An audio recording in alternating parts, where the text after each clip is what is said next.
Olá, mulheres queridas. Estamos chegando na metade da leitura do livro 12 Mulheres Extraordinariamente Comuns. Se você chegou até aqui, você é uma vitoriosa. Vamos acabar de ler esse livro bem rapidinho. Agora vamos começar a ler a sexta mulher, que é Maria, bendita entre todas as mulheres.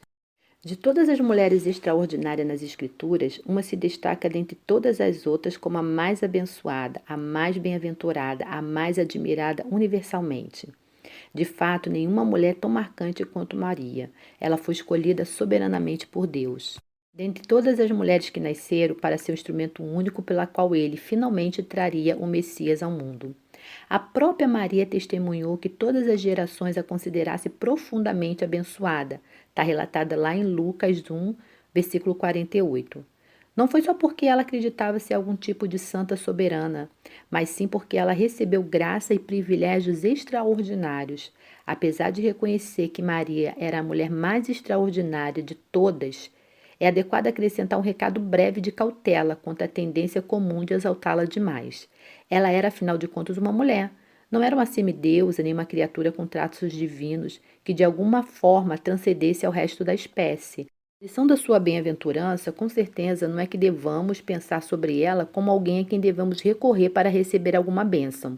Ela nunca é retratada nas Escrituras como uma fonte ou distribuidora da graça, mas sim como uma receptora das bênçãos de Deus. Não Maria, mas o filho dela é a própria fonte da graça. Várias tradições religiosas extrabíblicas e muitas mentes supersticiosas têm beatificado Maria além do que é aceitável, fazendo dela um objeto de veneração religiosa, atribuindo a ela vários títulos e atributos que só pertencem a Deus.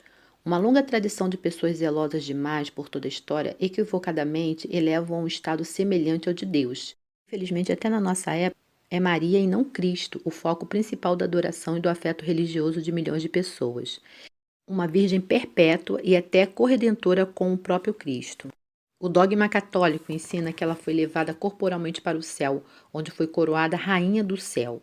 Sua função nos dias de hoje, de acordo com a lenda católica, é mediadora e intercessória. Por isso, em vez de dirigirem suas orações somente a Deus, as multidões dirigem a ela, como se Maria fosse onipotente e onipresente. Ninguém menos que o Papa João Paulo II declarou a sua devoção total a Maria. Ele dedicou todo o seu pontificado a ela e tinha um M bem grande de Maria bordado em suas vestimentas papais. Ele rezava para ela e atribuiu a ela sua vida e até deixou aos cuidados da Igreja Católica Romana para ela em seu testamento. Roma tem cultivado de longa data o culto de devoção a Maria. A superstição sobre Maria é atualmente mais popular do que nunca. Fazem tantas homenagens a Maria nas igrejas católicas e ao redor do mundo que a centralidade e a supremacia de Cristo geralmente passam a ser totalmente ofuscada pela adoração da sua mãe. Toda essa veneração de Maria não tem nenhuma autorização bíblica. Na verdade, ela é completamente contrário aos que as Escrituras ensinam de forma clara. Está em Apocalipse 19:10. Mas a tendência de fazer de Maria um objeto de adoração não é nada recente. Mesmo durante o ministério terreno de Jesus, por exemplo, havia aqueles que davam destaque indevido a Maria por causa do seu papel de mãe de Jesus. Certa vez, diz as Escrituras, uma mulher na multidão levantou a voz e disse: quando Jesus dizia essas coisas, uma mulher na multidão exclamou: feliz é a mulher que te deu a luz e te amamentou. A resposta de Jesus foi a ela uma repreensão. Ele disse em Lucas 11: antes, felizes são aqueles que ouvem a palavra de Deus e as obedecem. A própria Maria era uma pessoa humilde que mantinha consistente um comportamento pouco chamativo nos relatos da vida de Jesus nos evangelhos. A ideia de que ela permaneceu virgem nas Escrituras, por exemplo, é impossível de harmonizar com o fato de que Jesus tinha meios irmãos, que são identificados nas Escrituras como os filhos de José e Maria. Não é este o filho do carpinteiro? O nome de sua mãe não é Maria e de seus irmãos Tiago, José, Simão e Judas? Está relatado lá em Mateus 13, versículo 55.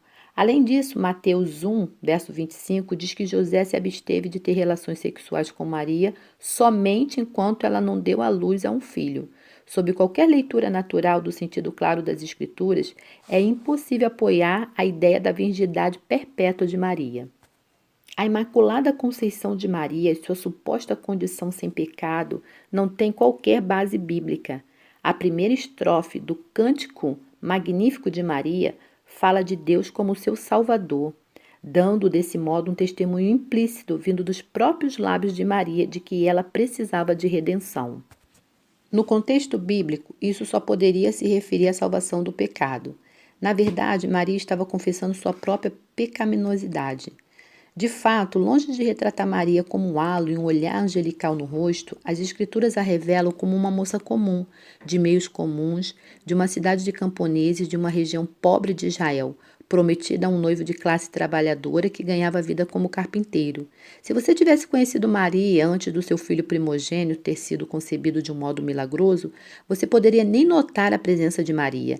Ela era uma pessoa simples, despretensiosa. A partir de tudo o que sabemos sobre a sua formação e posição social, não havia praticamente nada sobre a sua vida e sua experiência até aquele momento que se considerava muito extraordinário. No entanto, Maria tinha alguns antepassados ilustres. Lucas nos passa sua genealogia detalhadamente. Mateus, de modo semelhante, relata de José. Tanto José quanto Maria eram descendentes de Davi. Portanto, nas gerações anteriores a Davi, possuíam a mesma genealogia. O ramo da árvore genealógica de Maria vem do filho de Davi, chamado Natã, enquanto o ramo de José vem da linhagem real por meio de Salomão. Mateus incluiu várias mulheres na genealogia de Cristo. Com a única exceção de Ana, todas as mulheres que temos analisado até agora eram antepassados de Maria. Ela parece ter dado as melhores características de todas elas. Foi assim que ela se achou envolvida, de forma inesperada, no papel em que cada uma de suas antepassadas ilustres ansiava desempenhar. Ela seria a mãe do Redentor prometido. Quando encontramos Maria pela primeira vez no Evangelho de Lucas, é por ocasião da aparição repentina e sem alarde de um arcanjo para revelá-la o plano maravilhoso de Deus. A Bíblia diz simplesmente: no 6º mês, Deus enviou o anjo Gabriel a Nazaré, cidade da Galiléia, a uma virgem prometida em casamento a certo homem chamado José, descendente de Davi. O nome da virgem era Maria. Está relatado lá em Lucas 1, do versículo 26 ao 27. Os primeiros anos de Maria também pode ter sido repletos de dificuldades. Sua cidade natal, Nazaré, como você pode recordar, sofreu famosamente o desprezo, pelo menos de um dos futuros discípulos. Quando Felipe disse a Natanael que ele tinha encontrado o Messias e que o ungido era um galileu de Nazaré, Natanael zombou dizendo: Nazaré? Pode vir alguma coisa boa de lá? Maria tinha morado lá por toda a vida, em uma comunidade onde, francamente, as boas notícias provavelmente eram bem raras. Maria também era parente próximo de Isabel, a mãe de João Batista. O grau de parentesco não é apresentado de forma específica. Elas devem ter sido primas, ou Isabel pode ter sido tia de Maria. O relato de Lucas descreve Isabel como já estando em sua velhice. Maria, por outro lado, parecia ser bem mais jovem. Na verdade, na época da Anunciação, Maria provavelmente ainda era adolescente. Era costume das moças daquela cultura ser despojada aos 13 anos. O casamento geralmente era combinado pelo noivo ou pelos pais por meio do pai da moça. Maria estava despojada por José, sobre o qual não temos quase nenhuma informação antes disso, exceto de que ele era carpinteiro e era um homem justo. Está relatado lá em Mateus 1,19. A Bíblia é bem clara ao nos ensinar que Maria ainda era virgem quando Jesus foi concebido milagrosamente em seu ventre. Ela é chamada de virgem 2 vezes em Lucas, capítulo 1, 27, usando um termo grego que não permite nenhuma mudança sutil de significado. A afirmativa clara das Escrituras e o testemunho da própria Maria revelam que ela nunca tinha tido intimidade física com nenhum homem. Quando o anjo apareceu a Maria, ela já tinha um compromisso formal com José. Lucas capítulo 1, do versículo 28 ao 35, descreve o encontro com o anjo e Maria. O anjo, aproximando-se dela, disse: Alegre-se, agraciada, o Senhor está com você. Maria ficou perturbada com as palavras, pensando no que poderia significar esta saudação.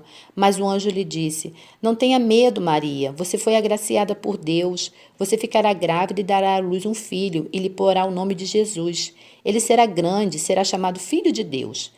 O Senhor Deus lhe dará o trono do seu pai Davi, e ele reinará para sempre sobre o povo de Jacó, e o seu reino jamais terá fim.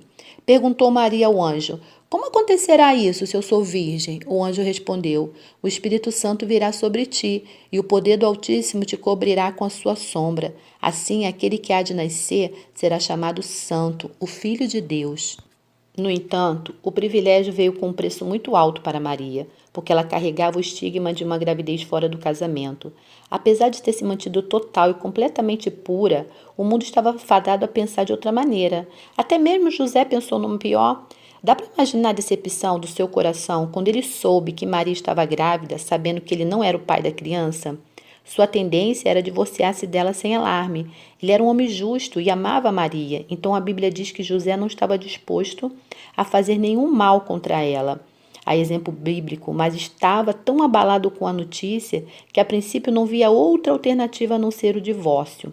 Foi nesse momento que o anjo apareceu a ele em sonho e o consolou, e disse: José, filho de Davi, não temas receber Maria como sua esposa, pois o que está nela sendo gerada procede do Espírito Santo. Ela dará à luz um filho e você deverá dar-lhe o nome de Jesus, porque ele salvará o seu povo dos seus pecados. Está relatado em Mateus capítulo 1, do versículo 20 ao 21. O bom senso sugere que Maria deve ter imaginado as consequências no exato momento em que o anjo lhe contou que lhe daria à luz um filho. Portanto, sua alegria e surpresa em saber que ela seria mãe do Redentor foi comedida de um modo bem marcante diante do horror do escândalo que a aguardava. Mesmo assim, sabendo do preço e avaliando com relação ao privilégio imenso de ser mãe de Cristo, Maria se submeteu de forma incondicional, dizendo simplesmente: Sou sua serva, Senhor, que aconteça comigo conforme a tua palavra. Não há provas de que Maria ficasse remoendo constantemente sobre os efeitos que a sua gravidez teria sobre a sua reputação. Ela se submeteu de forma instantânea, humilde e alegre à vontade de Deus, sem duvidar e sem questionar. Ela teve a reação mais piedosa possível diante da anunciação do nascimento de Jesus, o que demonstrou que ela era uma jovem de fé. Sua alegria, com referência ao plano de Deus para sua vida, logo ficaria bem claro. Maria, cheia de alegria, transbordando de louvor, correu para a região montanhosa para visitar sua parente amada Isabel. Não há sugestão de que Maria tivesse fugido de vergonha da sua gravidez prematura. Parece que ela simplesmente queria encontrar alguém íntimo para abrir o coração.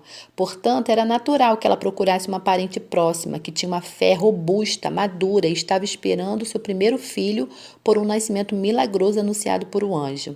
Embora Isabel tivesse uma idade mais avançada, quem sabe lá pelos 80 anos e tivesse sido completamente estéril por toda a vida, Maria fosse ainda muito mais jovem no início da sua vida, as duas tinham sido abençoadas por Deus de um modo sobrenatural para dar à luz. Era uma situação perfeita para que as duas mulheres passassem o tempo se alegrando totalmente juntas por causa da bondade do Senhor para com elas. A reação imediata de Isabel ao som da voz de Maria deu a esta a confirmação independente de que tudo que o anjo tinha lhe dito era verdade. A Bíblia vai dizer, em Lucas 1, do versículo 41 ao 45. Quando Isabel ouviu a saudação de Maria, o bebê agitou-se em seu ventre. Isabel ficou cheia do Espírito Santo e em alta voz exclamou: Bendita é você entre as mulheres, bendito é o filho que você dará à luz. Mas por que sou tão agraciada a ponto de me visitar a mãe do meu Senhor?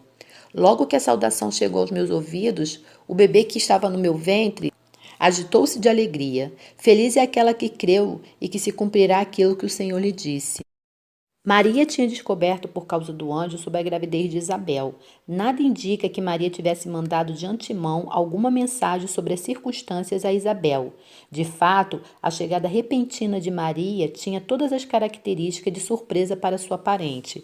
Portanto, o conhecimento que Isabel tinha da gravidez de Maria parece ter chegado a ela por meio de uma revelação, na profecia que ela pronunciou, cheia do Espírito Santo. Maria respondeu com suas próprias palavras proféticas.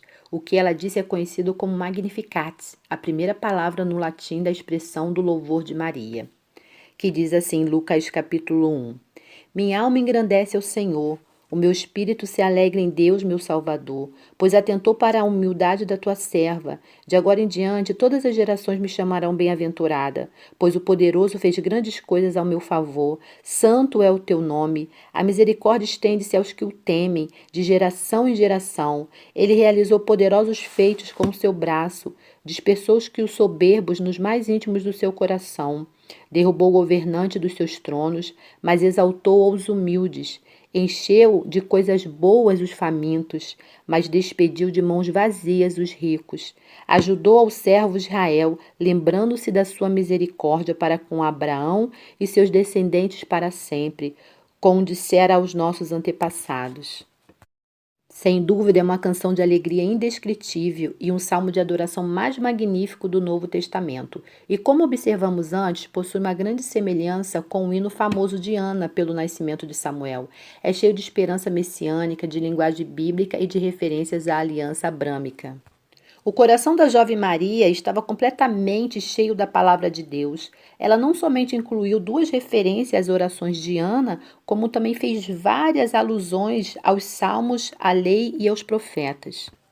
Aqueles que canalizam suas energias religiosas para a veneração de Maria fariam bem aprendendo com o exemplo da própria Maria. Ela magnificou unicamente a Deus. Observe como ela louvou a glória e a majestade de Deus e ainda várias vezes reconhecia sua própria submissão. Ela não atribuiu a ela mesma nada de bom, mas louvou a Deus por seus atributos, mencionando alguns dos principais, inclusive seu poder, sua misericórdia, sua santidade. Ela confessou livremente que Deus era aquele que tinha feito grandes coisas por ela, não o contrário. O Cântico Magnífico de Maria declara a grandeza somente de Deus, da sua glória, da sua força, do seu braço, da sua fidelidade de geração em geração. A adoração de Maria vinha claramente do seu coração. Ela estava simplesmente maravilhada, admirada pela maravilha da sua graça para com ela. Ela parecia impressionada com o fato de que um Deus absolutamente santo pudesse fazer coisas tão grandes por alguém como ela, que merecia tão pouco. Essa não era uma oração de alguém que afirmasse ter sido concedido de forma milagrosa, sem corrupção do pecado original.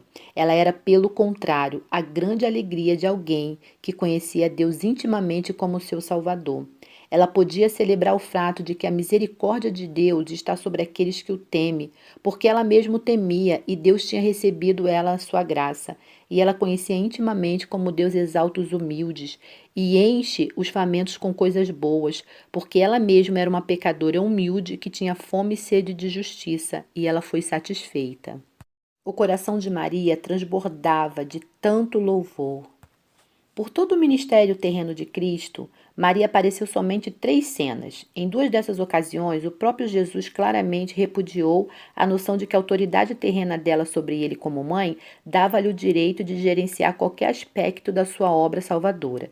Ele fez isso sem o menor desrespeito, obviamente, mas mesmo assim, ele de forma clara e completa negou a ideia de que Maria era de algum modo uma mediadora da sua graça.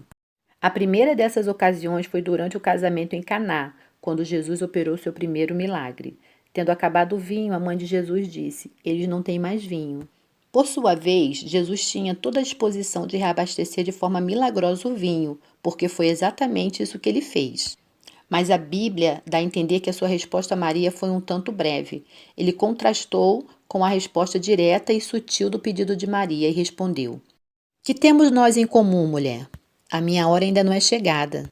Ele não estava sendo bruto e nada sugere que Maria tenha ficado triste ou ofendido com sua resposta.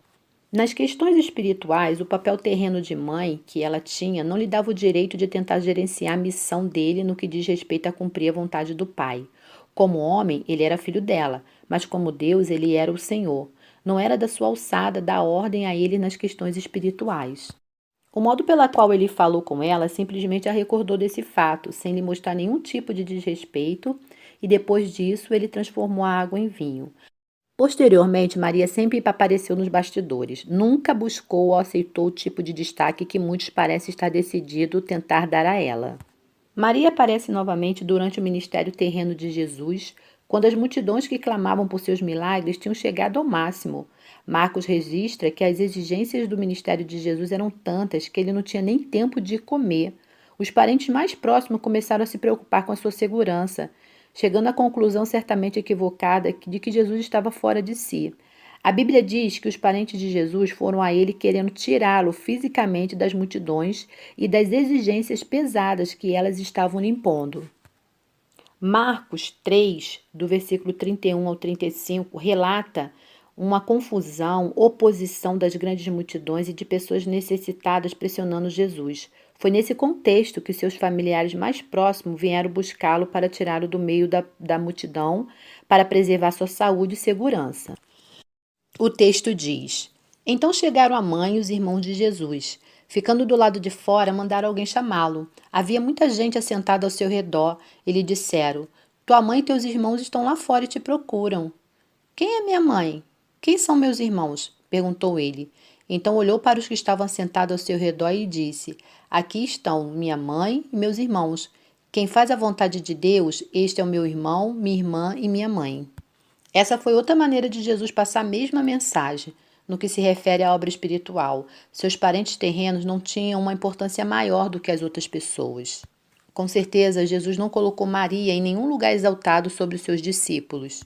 Ele conhecia seus limites mais do que ela, e não deixaria de fazer o que estava para fazer mesmo que ela pedisse. Não seria interrompido, nem permitiria se afastar, nem mesmo por causa da preocupação sincera da sua mãe. Como sempre, ele precisava cuidar dos negócios do pai, e ela não precisava ser consultada para isso. Mais uma vez, no entanto, vemos Maria aprendendo a se submeter a ele como Senhor, em vez de tentá-lo controlar como mãe. Ela passou a ser uma de suas discípulas fiéis. Deve ter percebido que ele tinha uma obra a realizar e que ela não podia mais dirigi-lo. Acabou seguindo cada passo seu até a cruz, e naquela tarde sombria, quando ele morreu, ela estava lá aos seus pés, junto com um grupo de mulheres, observando com tristeza e horror. A crucificação foi a terceira e última vez que Maria apareceu ao lado de Jesus durante os anos do seu ministério público. Maria sempre suspeitou que esse dia viria. Com certeza ela tinha ouvido Jesus falar sobre a sua morte, como ele certamente fazia. Na verdade, é possível que a nuvem dessa realidade inevitável tenha pairado sobre a mente de Maria desde que Jesus era bebê. Sem dúvida, isso foi uma das coisas que ela guardava e considerava em seu coração. Está relatado lá em Lucas, capítulo 2, verso 19. O Evangelho de Lucas relata como Maria ficou sabendo pela primeira vez sobre a tragédia que viria. Quando Jesus ainda era bebê recém-nascido, seus pais terrenos o levaram ao templo para se dedicar ao Senhor de acordo com as instruções de Êxodo, capítulo 13, versículo 2. Diz assim: Consagre a mim todos os primogênitos. O primeiro filho do israelita me pertence. Resgate também todo primogênito entre os seus filhos. José e Maria vieram com o sacrifício de 2 rolinhas, está relatado lá em Lucas, capítulo 2, verso 24, que era o que a lei prescrevia para pessoas que eram pobres demais para comprar um cordeiro. Naquele dia, a pequena família de Nazaré encontrou 2 santos idosos, Simeão e Ana. Ana, de quem falaremos no próximo capítulo. Simeão era um homem avançado de idade, que a Bíblia descreve como justo e piedoso, e que esperava a consolação de Israel. O Espírito de Deus tinha revelado a Simeão que ele teria o privilégio de ver o Messias antes de morrer. No dia que José e Maria dedicaram a Jesus no templo, o Espírito Santo também o levou até lá. Logo que Simeão viu a Jesus, ele sabia que essa criança era ungido de Deus. A Bíblia diz que ele levantou o bebê Jesus em seus braços e disse uma profecia. Depois devolveu a Maria e disse a ela: Esse menino está destinado a causar a queda e o surgimento de muitos em Israel, e a ser um sinal de contradição, de modo que o pensamento de muitos corações será revelado. Quanto a você, uma espada atravessará a sua alma. É quase certo que no processo de redação do seu evangelho, Lucas perguntou a Maria detalhes sobre o nascimento e vida de Jesus, como se indica em Lucas 1. Ele tinha acesso aos relatos de muitas testemunhas, já que incluía vários detalhes que só Maria poderia saber. Poderia ter incluído também vários detalhes que só guardou em sua mente. A inclusão de vários fatos do início da vida de Jesus dá a entender que realmente ele extraiu muitas coisas faladas por Maria. O próprio testemunho de Maria também pode ser a fonte do relato da profecia de Simeão, porque quem, senão ela, poderia saber ou lembrar desse incidente? Aparentemente, a profecia do homem idoso nunca tinha deixado sua mente. Quando na profecia de Simeão ele relata uma espada atravessará sua alma, anos depois, enquanto Maria observava um soldado perfurar o lado de Jesus com a espada, ela deve ter verdadeiramente sentido como se uma espada tivesse transpassado sua alma. Ela tinha o criado desde bebê e o criou por toda a infância. Ela o amou mais do que todas as pessoas. Todos esses fatos simplesmente agravaram a angústia que qualquer mãe sentiria diante de uma cena horrível como aquela. A dor da angústia de Maria é quase inimaginável, mas mesmo assim ela estava lá, firme, silenciosamente, enquanto mulheres mais fracas teriam fugido de pânico ou simplesmente desmaiado diante do sofrimento insuportável. Maria era claramente uma mulher de graça e coragens dignas. Ela parecia entender que a sua presença firme ao lado de Jesus era o único tipo de apoio que poderia dar nesse momento tão temido. O sofrimento pessoal de Maria não teve nenhum tipo de participação na sua obra expiatória. Ele é quem estava carregando os pecados do mundo. Ela não podia ajudá-lo nisso, nem ele precisava da ajuda dela como tipo de corredentora ou comediadora, pois há um só Deus, um só Senhor, um só mediador entre Deus e os homens, a saber, Jesus Cristo. A própria Maria não se intrometeu nesse ofício. É uma vergonha que tantas pessoas insistem em tentar atribuir esse papel a Maria. Na verdade, nos momentos finais da vida de Jesus, foi ele que veio ao socorro dela. Dando seus últimos suspiros, Jesus localizou Maria de pé, ao lado de um grupo pequeno de mulheres e João, o discípulo amado. Pela última vez, Jesus reconheceu seu parentesco humano com Maria. No relato do seu próprio evangelho, João descreve assim: quando Jesus viu sua mãe ali e perto dela, o discípulo a quem ele amava disse à sua mãe: Eis aí o seu filho. E ao discípulo disse: Eis aí sua mãe. Esse fato está relatado em João, capítulo 19, versículo 26 e 27. Portanto, um dos últimos gestos terrenos de Jesus antes de entregar sua vida a Deus foi assegurar pelo resto da vida que Maria seria bem cuidada. Esse ato resume o relacionamento de Maria com seu filho primogênito. Ela era sua mãe terrena, mas ele era o seu eterno Senhor. Como mãe, ela tinha suprido todas as suas necessidades terrenas, mas no sentido final e eterno, ele é quem era o salvador e provedor dela. Maria era diferente de todas as mães. Aquele momento na cruz, Jesus colocando sua mãe sob os cuidados terrenos de João, formalmente marcou um ponto final desse aspecto terreno do relacionamento de Maria com Jesus. Depois da morte de Jesus, Maria aparece só uma vez na Bíblia. Na crônica de Lucas sobre a igreja primitiva, ela é relacionada entre os discípulos que estavam orando em Jerusalém no Pentecoste. Seu nome nunca é mencionado nas epístolas. É claro que a igreja primitiva nunca pensou em fazer dela um objeto de veneração religiosa, do modo que muitos têm feito nos registros posteriores de várias tradições cristãs. A própria Maria nunca reivindicou ser ou fingir ser algo mais do que uma humilde serva. Ela foi extraordinária porque Deus a usou de forma extraordinária. Ela é retratada na Bíblia somente como um instrumento que Deus usou para cumprir seu plano. Ela mesma nunca teve a pretensão de ser administradora da agenda divina, nunca deu a ninguém incentivo para considerá-la uma mediadora na dispensação da graça divina.